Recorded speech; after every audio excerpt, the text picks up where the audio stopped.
Welcome, everyone, to the Sunflower Podcast. This is a place where we get to explore new ideas and engage on questions about caring for children with serious illness and their families.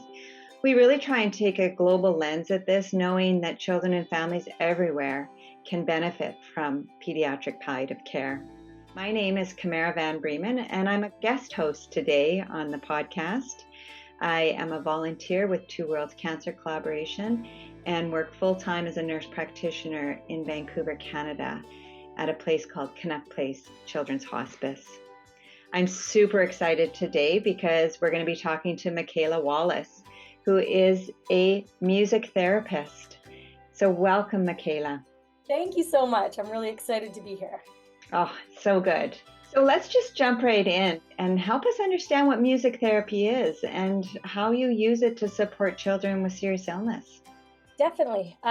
So for me, I like to put music therapy out there, just really simply speaking, that it is a therapeutic approach in which an accredited music therapist uses music as the medium within a therapeutic relationship to really address goals that are emotional, spiritual, cognitive, communicative, social, physical, and sometimes music skills. But nobody needs to have any sort of musical background as a music therapy client, which I think is something that sometimes people don't know. They always assume, like, oh, I can't sing or I can't play an instrument, but it really can be something that is beneficial to all people. That's amazing. And I suppose you work with all ages of children and all abilities. And so what would be some of the things specifically that you would look at in supporting children?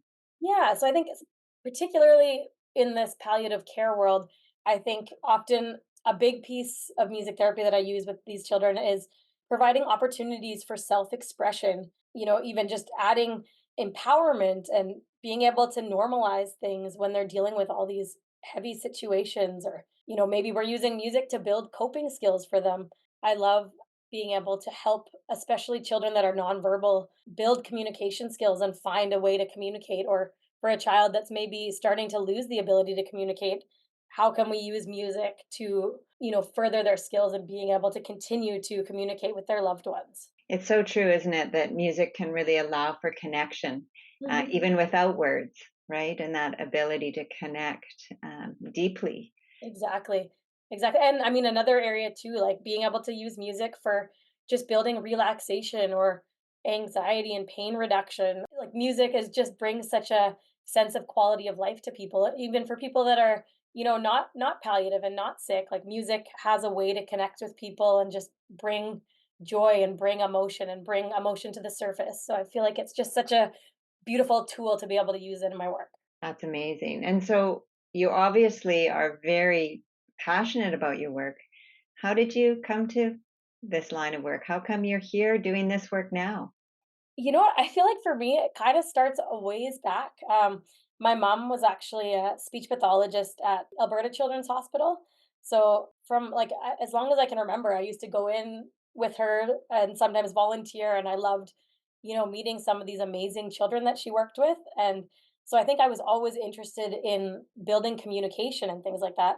And then kind of as I grew up, my kind of side job all through school was always working and supporting people and adults with special needs. And then I actually went to school originally to study musical theater. So I was kind of doing some performance things on the side, and then still just felt like I was missing that connection to people and that sense of purpose. So I ended up doing some work for many years at a school for kids with autism in the Lower Mainland, because some of the teachers and instructors there knew that I had this background in musical theater. They asked if I could kind of put together some shows for the kids. So I started writing little Christmas shows to put together, and then it became little spring concerts and all these little extra things. And I just really, really loved this work and being able to kind of put together these performance opportunities and showcase these children who may not get that milestone otherwise, like they would for like a school Christmas concert. And I could see how much it impacted each of these families. And actually, a few of the parents were like, "You really should explore music therapy." And I didn't even actually know it was really a thing at the time. So it got me looking into it, and I ended up going back to school for music therapy, and here I am now. I'm really sort of caught up in imagining these performances of these kids. And like you said, may not have had that opportunity to work together as a team and to entertain and to feel so proud to be on stage, and for those parents sitting there watching that. And I can see how you can really apply that to the work you're doing now. Yeah, it really is, like, just, like, such heartwarming work, and, yeah, to see some of these kids just, like, absolutely shine is so amazing, so I feel like I can see that in the day-to-day here even, when I'm working with a child and somebody sees a child who's often quite sleepy, and then when they come down and they're in the music room and they're just alive and, really able to, like, express the joy and express vocalizing along to the music, and just really it's such a beautiful thing to see. So obviously you have experience in working with children and really exploring opportunities to use music and musical theater. What was your program like, and what were some of the things that you had to go through to become a certified and accredited music therapist? Yeah, so a lot of the people that take a music therapy degree program, most cases I would say people start out with a degree in music. So for me, it was a little bit backwards in that I had the musical theater degree, or I guess it was just a diploma at the time. So I took musical theater courses, which had a little bit of music history and music theory, but I really had to go back and do more extensive kind of music history and theory, and also a bunch of psychology courses for prerequisites. And then you interview and audition for the music therapy program kind of to enter into the third year. So the first 2 years is all just made up of prerequisites. And then when you are entering into the third and fourth year of the program, then all of the classes are much more just music therapy focused. And you have a lot of hands on practicum experience. So the first practicum, you get to go and work in a long term care facility. And then there's a practicum around working with children. And then another one around working in a mental health facility. Once you've completed those 2 years, then there's a 1,000-hour internship at the end of it where you can really focus on the area that you're most passionate about. Yeah, so I was lucky and able to do my music therapy internship at BC Children's Hospital, which again was just another thing that really developed my love for this population and kind of working in the medical world of music therapy. I would love to actually hear you share a story about how music therapy supported a child and family. If you could give us a few examples, Yeah, that would be wonderful. well, I can think even just starting, branching from the internship at Children's, I think one of my first kind of opportunities in seeing more a palliative approach with music therapy was there, and I was working. Actually, it's kind of interesting. Most of the interns that worked or interned at Children's, most of them would actually be in the oncology department. And the week my internship was starting, my supervisor ended up going off on leave for a little bit. So they asked if I was okay to switch and be more focused in the PICU. Spent a lot of time in the PICU, which I was terrified at first and ended up just being my absolute favorite place to be. So I think down there, I think some of the things that was so amazing to me was watching how I would be bedside with, with a family who's got a very, very sick child, and being able to sing a lullaby with a mom, and then I would see, another parent, maybe 3 or 4 beds over, that would then also be singing the same song to their baby, and being able to kind of just shift the whole mood of that environment. And, I'd have even nursing staff comment, the music is transfusing through the whole area and creating a really calming effect in an area that could be very intense at times. And so one particular situation I remember there was a little guy that was about to be extubated, and so I had spent quite a bit of time with this family, and I know the dad was quite musical as well. So, had encouraged him to kind of, put some of his words into a song for his child. So he was able to write a lullaby to his son before they extubated him. And I was able to just be there as a witness and, be there and hold space and videotape this like beautiful experience of him singing this lullaby to his child before he died. So things like that, I think music was such an important piece, and being able to work on this memory making and legacy building for families. Oh, yeah. That's very powerful, and to have those ability to promote healing in even the most devastating circumstances, Mm. and again, that connection that you supported and witnessed with that family is just, it's remarkable. I know recently we did our annual Remembering Our Children event, and I think about grieving and bereavement and how music might play a role there too, and how you work with the siblings that are bereaved, or when you are quote unquote performing or creating a therapeutic space in a remembering service. Can you share a little bit more about that? So I think this remembering our children's service is just such a beautiful way that we can have this space for families to come together and remember their children. And so I feel like the music in that is such a beautiful way that we can really hold space and hold a moment for these families to reflect on their child and just sit in silence almost with the music and be able to still, I don't know, feel all these different other families around them and hopefully feel some support and strength in that. And I hope that the music does, allow them to use the lyrics that are going along with it and be able to imagine their child and feel these words as something that will carry them forward and bring them some hope and some peace. I feel like the music is just another level like that lets people feel and not necessarily have to say anything. They can just be and help to hopefully just continue their healing journey. It's so true. I think you're right. We sometimes expect words to be what we need to fill the gap or to fill the space. And again, with children, sometimes they don't want to talk about feeling sad about their brother or sister or know what to say. And so you are using music therapy, I know, with siblings or that are bereaved, or they're with siblings that's brother or sister is dying. Give us some examples of how you work in that space. I mean, I think even just continuing on what you just said about how people don't have the words sometimes. And it's interesting, even in our sibling bereavement group, sometimes we'll read a story and we'll have a discussion. And, some kids are quite eager to answer and have something to say. And there's others that really hard for them to say things. And so they sit back and then we'll shift and try a music activity. And it just kind of allows another way for them to express. And it sometimes is a little like comes a little easier for kids, so being able to then like sit and listen to a piece of music, like one of the things that I like to do with them sometimes is we'll put on a piece of music and get them to draw kind of what the music's making them feel or what they hear in the music. And then it's interesting that then all the kids want to share their pictures and we can talk about what they kind of saw in that piece in their mind and just open up the connection and the conversation of how we've all just had the same experience listening to this song, just like they've just had the same experience of losing a sibling, but it's a totally different journey. And sometimes doing an exercise like that, they can kind of realize like, oh, things are a little bit different. And, I've seen some of the kids like to dive in and get a little silly with the music and just like, it's just a great way for them to be able to express themselves in a safe space and like with a group that understands them and feels this sense of connection. So I find the music in those groups to be really beneficial and you can see the children kind of opening up with it. And it's really awesome. Oh, those are such great examples.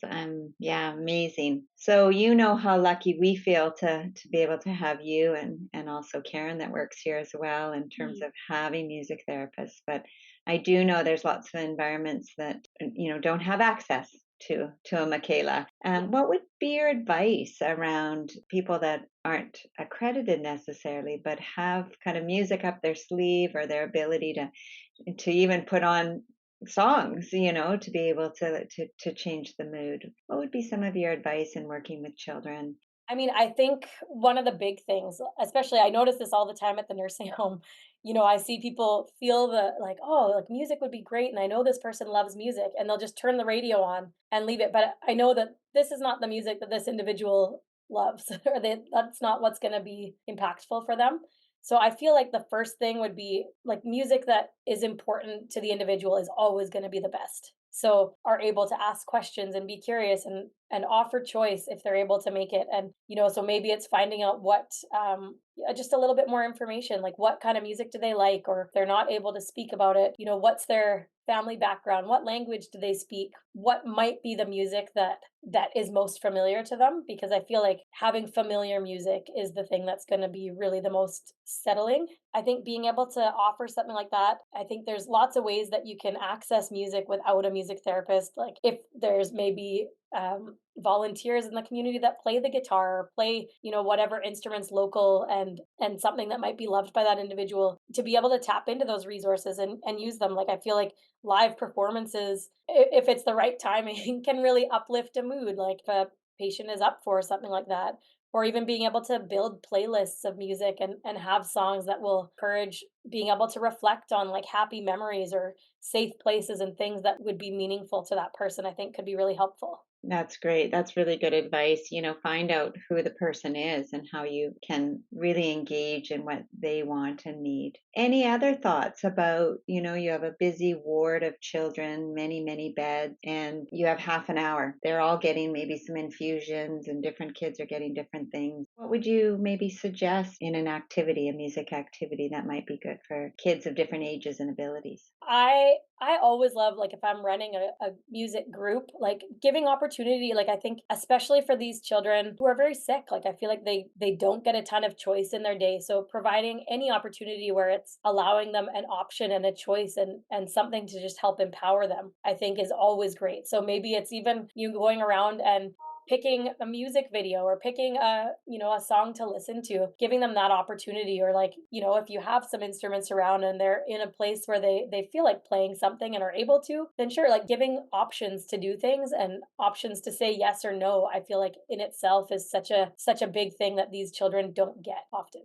I love that. I think I told you about a memory I have in when I was in Nepal and was at a cancer hospital. It was actually the adult ward, and the nurse in charge called us down to come to music therapy, and it was really just putting music on a boombox, and it was dancing music. And by the end, I think she had most, if not all, the family members up dancing, and those patients that could get up were dancing around the ward, and it just changed the energy. Of course, I didn't dance very well, but that was also entertaining for people.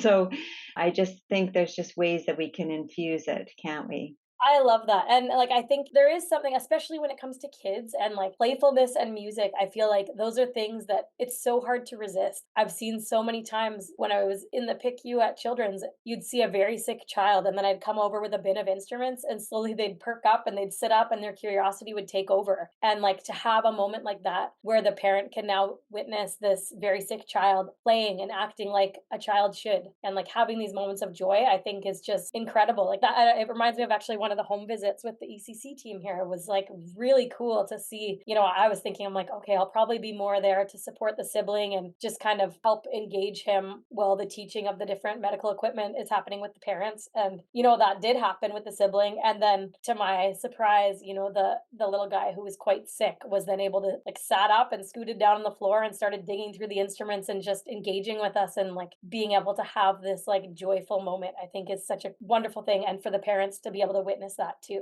Yeah, it sounds like that, not only at the moment was so beautiful, but you can imagine that the parents hold on to that memory as well, right? Mm. Amazing. Well, thank you so much for meeting with me today and sharing. I would love if you could just end with a song or two songs, bits of your work. I would love to hear. You gave me some choices, but I'm going to leave it to you to give us just a tasting of Michaela Sure. and her work.